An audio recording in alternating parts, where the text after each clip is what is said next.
ABP news आपको रखे आगे।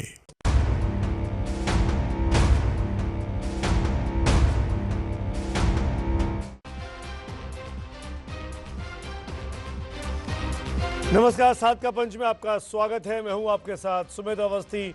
नए साल का पहला शो सात का पंच, आपको एक बार फिर से नववर्ष की बहुत बहुत शुभकामनाएं। शुरुआत करते हैं पहली खबर पश्चिम बंगाल से। सात के पंच की शुरुआत करेंगे एक ऐसी खबर से जिसको लेकर बंगाल में सियासी संग्राम छिड़ गया है। विधानसभा चुनाव से पहले एक और कोशिश हो रही है बंगाली अस्मिता का असली झंडाबदार बनने की, जिसके केंद्र में अब नेताजी सुभाष चंद्र बोस आ गए हैं।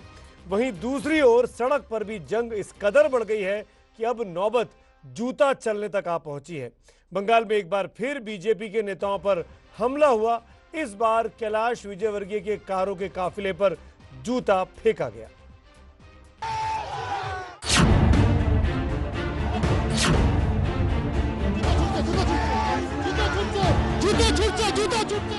बीजेपी के लहराते झंडों के ऊपर से निकलता इस जूते के वीडियो से बंगाल में सियासत गर्मा गई है। तस्वीरें पश्चिम बंगाल के खिदिरपुर इलाके की हैं, जहां बीजेपी के राष्ट्रीय महासचिव कैलाश विजयवर्गीय रोड शो निकाल रहे थे। बीजेपी का आरोप है कि टीएमसी कार्यकर्ताओं ने कैलाश विजयवर्गीय की गाड़ी को निशाना बनाते हुए ये जूता फेंका था। हालांकि ये जूता झंडे के ऊपर से निकलता हुआ दूर जा गिरा। तो वहीं दूसरी तरफ बंगाल के मुख्यमंत्री ममता बनर्जी ने एक बड़ा ऐलान किया है। ममता बनर्जी ने ऐलान किया है कि नेताजी सुभाष चंद्र बोस की जयंती को देश नायक दिवस के तौर पर मनाया जाएगा। আমি সেন্ট্রাল গভর্নমেন্টের কাছে অলরেডি প্রতিবারই চিঠি লিখি, এবারেও লিখেছি যে নেতাজি সুভাষ চন্দ্র বোসের জন্মদিনটাকে জাতীয় ছুটির দিবস হিসেবে ঘোষণা করা উচিত। এটা খুব একটা বড় কাজ নয়, আমাদের এখানে আছেই। আমি মনে করি যে এইটুকু সম্মানও যদি আজ পর্যন্ত 125 বছরে আমরা না দিই তো আমরা কি করতে পারি? এইটুকু আমরা দিতে পারি না।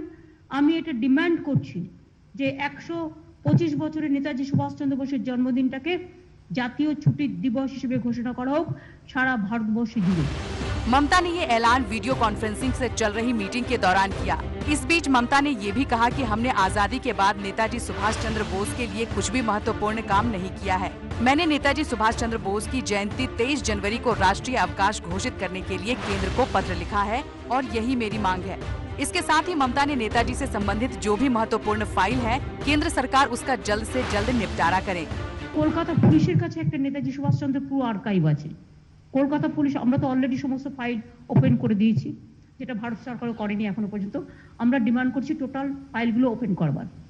यानी साफ है कि ममता ने यहाँ एक तीर से दो निशाने लगाए हैं। एक तरफ जहाँ बीजेपी पर पलटवार किया है तो दूसरी तरफ नेताजी के नाम पर बंगाल की जनता में अपनी पार्टी की छवि मजबूत करने की कोशिश की है। अब गेंद केंद्र के पाले में है, फैसला बीजेपी को लेना है। आपको बता दें कि इससे पहले पीएम मोदी ने खुद नेताजी सुभाष चंद्र बोस की जयंती पर बीजेपी के प्लान का ऐलान किया था। बीजेपी नेताजी की 125वीं जयंती को धूमधाम से मनाने की तैयारी कर रही है। उत्सव करीब 1 साल तक मनाया जाएगा। साथ ही पीएम मोदी 23 जनवरी को बंगाल जा सकते हैं। ऐसे में बंगाल में सियासत उबाल पर है। सड़क पर जोर आजमाइश से लेकर आरोप प्रत्यारोप का दौर चरम पर है। ममता बनर्जी बीजेपी की सियासी बिसात में जैसे कि अब घिरती सी जा रही हैं। अपनी परेशानी उनकी लगातार बढ़ रही है। आज सीबीआई का नोटिस था जिसमें टीएमसी के युवा विंग के महासचिव विनय मिश्रा को सीबीआई के सामने पेश होना था। बीते हफ्ते उनके घर पर, उनके दफ्तरों पर, विनय मिश्रा के दफ्तरों पर सीबीआई के छापे भी हुए थे, जिसके बाद अब विरोधियों को ममता बनर्जी पर हमला करने का एक और मौका मिल गया है। बीते साल के आखिरी दिन सीबीआई का ये छापा ममता सरकार के लिए नया संकट लेकर आया। छापा पड़ा था ममता बनर्जी के भतीजे अभिषेक के करीबी विनय मिश्रा के ठिकानों पर, जिसके तार पशु तस्करी से जुड़े बताए जा रहे हैं। सीबीआई ने आज विनय मिश्रा को पूछताछ के लिए तलब किया था, लेकिन उसका कोई अता पता नहीं चला। बताया जा रहा है कि सीबीआई को अपने छापे में विनय मिश्रा के घर से एक डायरी मिली है, जिसकी जांच से 1000 करोड़ के अवैध लेन देन का खुलासा हो सकता है। इसके साथ ही पशु तस्करी की जांच के दौरान इनामुल हक नाम के स्मगलर से भी विनय मिश्रा के संपर्क का पता चला है। जांच एजेंसियों की माने तो करोड़ों के हेरफेर के इस खेल में एक किरदार आसनसोल का अनूप मांझी उर्फ लाला भी है, जिस पर अवैध खनन समेत कई आरोप हैं और जिसका जिक्र गृह मंत्री अमित शाह भी अपनी सभा में कर चुके हैं। बताया जा रहा है कि विनय मिश्रा के घर मिली डायरी में अनूप मांझी से भी लेन देन का जिक्र है। विनय मिश्रा को लेकर टीएमसी की मुश्किल इसलिए भी बढ़ी हुई है क्योंकि ममता के भतीजे अभिषेक बनर्जी ने ही पार्टी में उसकी एंट्री कराई थी और उसे पद भी दिए थे। पार्टी में शामिल होने के बाद से ही विनय मिश्रा अभिषेक का सबसे करीबी माना जाता है। अब जब विनय मिश्रा पर जांच एजेंसियों का शिकंजा कसने लगा है तो बीजेपी नेता इसे लेकर ममता पर तंज कस रहे हैं। एक मिनट उन्होंने उत्तर दिए थे। देखो ममता बनर्जी खून होवार जने जे आशंका করছেন তো আমি বলবো মমতা ব্যানার্জি আমাদের প্রধানমন্ত্রীর কাছে একটা চিঠি দিন, আমরা সেন্ট্রাল এজেন্সিকে দিয়ে সুরক্ষা দেব। কেন উনি পুলিশ মন্ত্রী হয়ে নিজের খুনটা রুখতে পারছেন না, কেন উনার পুলিশটা উনি দলদাস বানিয়ে দিয়েছেন, বাড়ির চাকর বানিয়ে নিয়েছেন। विधानसभा चुनाव से पहले बीजेपी ने बंगाल में भ्रष्टाचार को बड़ा मुद्दा बना दिया है और ऐसे में विनय मिश्रा जैसे नेताओं पर कार्रवाई टीएमसी पर भारी पड़ सकती है। 55 लाख रुपए के लोन के मामले में आज शिवसेना सांसद संजय राउत की पत्नी वर्षा राउत ईडी के सामने पेश हो गई। ईडी ने वर्षा से 5 घंटे तक लंबी पूछताछ की। सबसे बड़ी बात यह कि ईडी ने पूछताछ के लिए वर्षा राउत को मंगलवार यानी 5 जनवरी यानी कल आने के लिए समन भेजा था, लेकिन समन की तारीख से एक दिन पहले ही वर्षा राउत आज ही अपना जवाब देने ईडी के दफ्तर अचानक पहुंच गई। मुंबई के ईडी दफ्तर में आज संजय राउत की पत्नी वर्षा पीएमसी घोटाले से जुड़े सवालों का जवाब देने पहुंची। पूछताछ में जांच एजेंसियों का पूरा फोकस 55 लाख के उस लोन पर रहा जो घोटाले के आरोपी प्रवीण राउत की पत्नी माधुरी राउत ने वर्षा को दिए थे। ईडी सूत्रों के मुताबिक 55 सवालों की जो लिस्ट तैयार की गई है उसमें अधिकारियों ने वर्षा राउत के अध्यापक जीवन से लेकर आज तक के सवालों की लिस्ट तैयार की है। ईडी जानना चाहते हैं कि जो 55 लाख रुपए लोन वर्षा राउत को मिला उस पैसे का स्रोत क्या था। सूत्रों की माने तो वर्षा राउत से पूछताछ के लिए ईडी ने बकायदा 55 सवालों की लिस्ट तैयार की है ताकि पूरे मामले की तह तक जाया जा सके। ईडी के इन सवालों में वर्षा राउत के खातों और आयकर रिटर्न की जानकारी शामिल है। इसके साथ ही जांच एजेंसी ये भी जानना चाहती है कि आखिर वर्षा राउत किन किन कंपनियों में बतौर डायरेक्टर जुड़ी हैं और ये कंपनियां करती क्या हैं। इसके साथ ही अवनी कंस्ट्रक्शंस कंपनी से उनका क्या नाता है। सूत्रों के मुताबिक वर्षा राउत से जुड़ी ये जांच ईडी अधिकारियों के लिए काफी मुश्किल भरी साबित हो सकती है, क्योंकि लोन की रकम 10 साल पहले ली गई थी और उस समय तक पीएमसी घोटाला सामने नहीं आया था। ऐसे में ईडी को ये साबित करना होगा कि वर्षा राउत को जो रकम दी गई है प्रोसीड ऑफ क्राइम से जुड़ी हुई है और इसी कड़ी को जोड़ने की कोशिश में ईडी वर्षा से सवाल जवाब कर रही है। हालांकि शिवसेना पहले से ही वर्षा पर लगे सभी आरोपों को खारिज कर चुकी है और संजय राउत तो इसे राजनीतिक साजिश बताते हुए चेतावनी तक दे चुके हैं। 10 साल पहले 50 लाख हमने कर्ज लिया था, उसके बारे में ईडी को बहुत अचानक इंटरेस्ट जाग उठा है और भारतीय जनता पार्टी के कुछ बंदर यहाँ है तो उछल रहे हैं हमारे नाम से। बंदर जब क्या बोलते, बंदर जब दारू पीता है ना तो ज्यादा उछलता है। मैं आपकी नशा उतार दूंगा, मेरा नाम संजय राउत है। ऐसे में साफ है कि पीएमसी घोटाले में पूछताछ का सिलसिला जैसे जैसे आगे बढ़ेगा, महाराष्ट्र में सियासी संग्राम और तेज होता जाएगा। इसी खबर पर अपडेट लेते हैं मेरे सहयोगी मृत्युंजय सिंह इस वक्त हमारे साथ मुंबई से जुड़ गए। मृत्युंजय, क्या ताजा अपडेट है, क्या पता चल पाया ईडी को?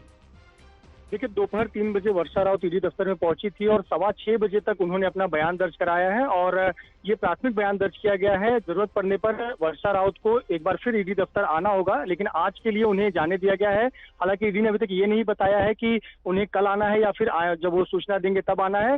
इस दौरान उनसे जो पहले से ही तैयार किए गए सवालों की सूची थी उस आधार पर पूछताछ की गई। कई सवालों के जवाब वर्षा राउत ने दिए हैं। अपने साथ में बहुत सारे वो दस्तावेज भी लेकर आई थी जो उन्होंने सबमिट किया हुआ है। अब इसका अध्ययन करने के बाद ईडी उन्हें आवश्यकता अनुसार फिर से बुलाएगी, ऐसी जानकारी ईडी सूत्रों से मिल रही है। जी चलिए मृत्युंजय, शुक्रिया इस अपडेट के लिए। दोबारा भी पूछताछ वर्षा राउत से हो सकती है। शहरों के नाम बदलने की सियासत इस वक्त देश में जोरों पर है। हाल ही में जब हैदराबाद नगर निगम के चुनाव हो रहे थे तो बीजेपी ने कहा था अपने कैंपेन में कि हैदराबाद का नाम बदलकर भाग्यनगर कर दिया जाए, जिस पर खूब हंगामा मचा। और अब महाराष्ट्र में ऐसी ही राजनीति औरंगाबाद को लेकर छिड़ गई है। आलम यह है कि सत्तारूढ़ पार्टियां यानी शिवसेना और कांग्रेस जो मिलकर सरकार चला रहे हैं वो औरंगाबाद का नाम बदलने को लेकर अब आमने सामने आ गई है। नया साल और नया बवाल। 2021 में उद्धव सरकार का स्वागत नए विवाद के साथ हुआ है। इस बार संग्राम छिड़ा है औरंगाबाद के नाम को लेकर, जिसने फिर से शिवसेना और कांग्रेस को आमने सामने ला दिया है। दरअसल शिवसेना औरंगाबाद का नाम बदलकर संभाजीनगर करने की तैयारी में है और इसे पार्टी का पुराना एजेंडा बता रही है। लेकिन जैसे ही ये बात सामने आई, कांग्रेस ने तीखे तेवर दिखा दिए। बात शिवसेना की या बात भारतीय जनता पार्टी की नहीं, ये चीजें हैं लोगों को समझने की कि भैया आप किसी के नाम को चेंज करके उस सिटी को कोई न्याय दे रहे हो क्या, कि 2000 करोड़ का पैकेज दे रहे हो क्या, 3000 करोड़ का पैकेज दे रहे हो क्या। और पूरे देश के अंदर अब तो मेरा ये सोच है कि कहीं पे भी किसी भी नेता का अगर किसी को कुछ पुतला खड़ा करना है या म्यूजियम बनाना है या बगीचा बनाना है तो उस पार्टी ने अपने पैसे से बनाना चाहिए, ना कि सरकारी पैसे का उसमें वापर होना चाहिए। किसी मुद्दे पर शिवसेना और कांग्रेस के टकराव का ये पहला मौका नहीं है। हाल ही में जब शिवसेना की ओर से यूपीए का नेतृत्व शरद पवार को सौंपने की बात कही गई थी, तो कांग्रेस नेताओं ने उन्हें गठबंधन धर्म की याद दिला दी। फिर बखेड़ा खड़ा हुआ मुंबई कांग्रेस के नेता विश्व बंधु राय की चिट्ठी से, जिसमें उन्होंने शिवसेना और एनसीपी पर महाराष्ट्र में कांग्रेस को साजिश के तहत खत्म करने का आरोप लगाया।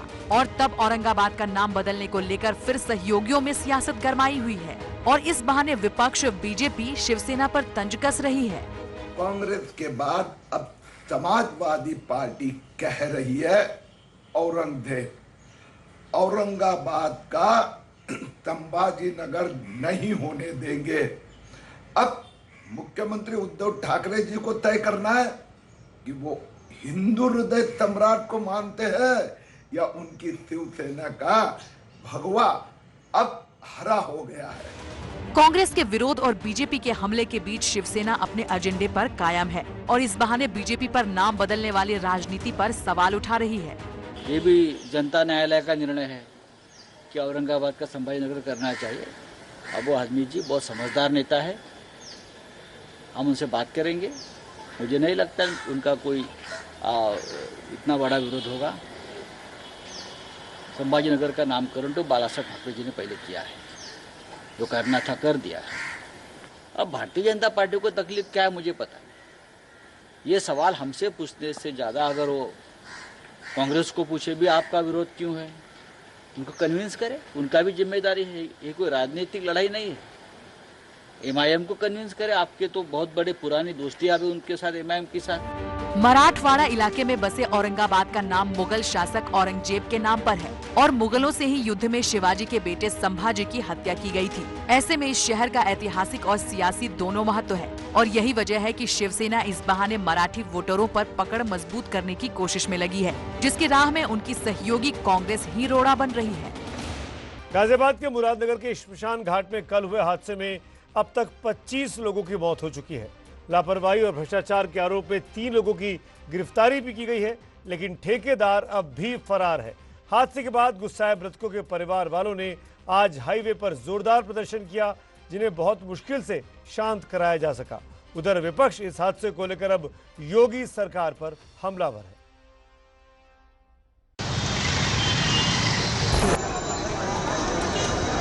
बीच सड़क पर लोगों का हुजूम उमड़ा हुआ है।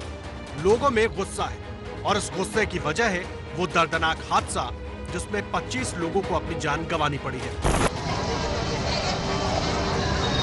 गुस्साए परिजनों ने आज गाजियाबाद मुरादनगर हाईवे को जाम कर दिया, जिसके बाद नेशनल हाईवे 58 पर गाड़ियों की लंबी कतार लग गई। पुलिस ने प्रदर्शन को लेकर कोई वैकल्पिक व्यवस्था नहीं की थी, जिसका खामियाजा आम लोगों को घंटों सड़क पर खड़े रहकर भरना पड़ा।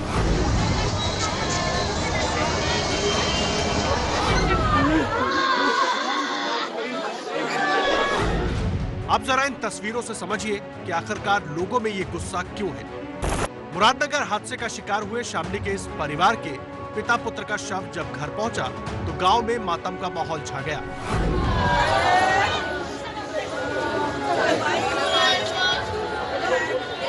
परिवार के सदस्यों का रो रो कर बुरा हाल है। बूढ़े बाप को जब अपने बेटे के मरने की खबर मिली तो वो सुध-बुध ही खो बैठे।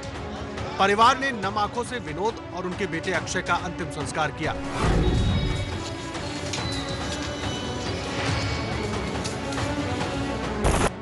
अब परिवार सरकार से इंसाफ की गुहार लगा रहा है। मेरा भाई मेरे भतीजे का एक्सपायर हो गए, दोनों चले गए। कौन सा पता था कि उनकी वापसी नहीं हो पाएगी सामने। कि उसकी लाश ही आएगी। उसे कौन सा पता था कि मैं वापस से नहीं आऊंगा, मेरी लाश ही आएगी। सरकार से हमारी सिर्फ ये मांग है, इस भ्रष्टाचार को खत्म करे। जितने भ्रष्टाचार लोग हैं ये सारे जेल के अंदर होने चाहिए, और यह कि भ्रष्टाचार मुक्त समाज होना चाहिए। बस इस सरकार से हमारी यही अनुरोध है। शामली विधायक तेजिंदर निर्वाल ने भी परिवार से मुलाकात कर सांत्वना दी। कुछ ऐसे ही भावुक कर देने वाली तस्वीरें यूपी के गाजियाबाद से आई हैं, जहां मुरादनगर हादसे में 60 साल के सुरेश कुमार को भ्रष्टाचार की कीमत अपनी जान देकर चुकानी पड़ी।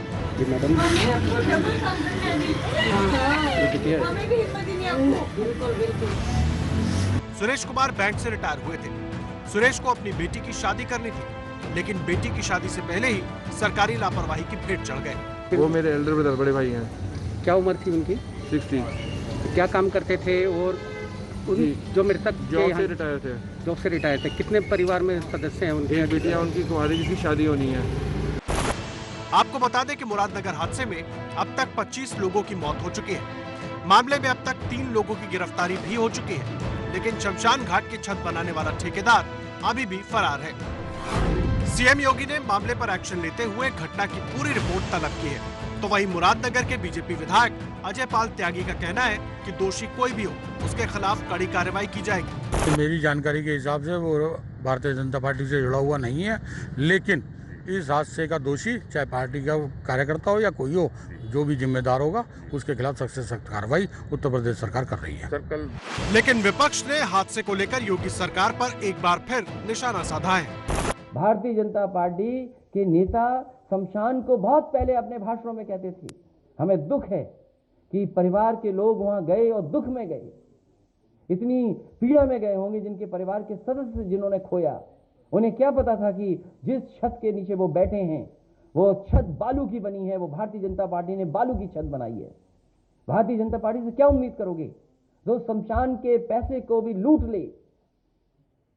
शमशान के भ्रष्टाचार करती हो जो पार्टी, शमशान के काम में भ्रष्टाचार करती हो। क्या अधिकारियों पे कार्रवाई कर दी? कोई जिम्मेदार है उनकी मौत का? वो तो भारतीय जनता पार्टी की सरकार खुद जिम्मेदार है। लेकिन सवाल यह है कि आखिरकार 4 महीने पहले बनाई गई शमशान की छत कैसे गिरी और कब तक भ्रष्टाचार की कीमत आम इंसानों को चुकानी पड़ेगी। कोरोना की महामारी के बीच एक और नए खतरे ने देश में दस्तक दे दी है। जी हाँ, यह खबर आपको चौंकाने वाली और सचेत करने वाली है, और यह खतरा है बर्ड फ्लू का।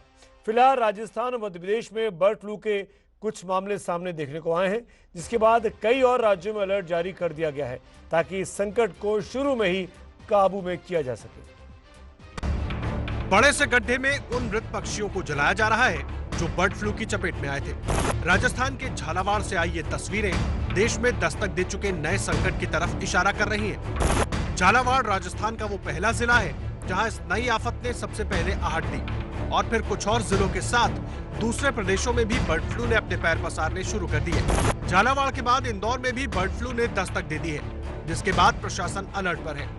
तस्वीरें इंदौर के चिड़ियाघर की है, जहां बर्ड फ्लू से कौवों की मौत की पुष्टि के बाद लगातार केमिकल का छिड़काव कराया जा रहा है ताकि संक्रमण को काबू में किया जा सके।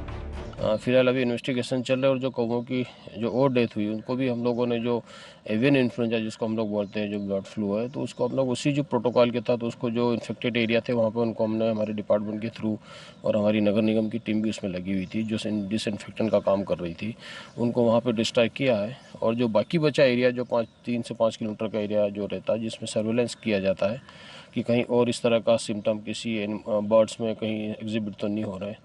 तो अभी तक सारी चीज़ें ऑन द ट्रैक है, कहीं किसी तरह का इन्फेक्शन नहीं है और न ही किसी और बर्ड में इस तरह का सिम्टम देखने मिला। उधर बर्ड फ्लू के खतरे को देखते हुए चिड़ियाघर के आसपास के इलाकों में भी अलर्ट जारी किया गया है और सरकार लगातार इस पर निगरानी बनाए हुए है। देश के कई प्रदेशों में इस तरह के समाचार मैंने भी देखे और सुने हैं। पूरी तरह से सरकार चैतन्य है और इस तरह से किसी को फैलने नहीं देंगे।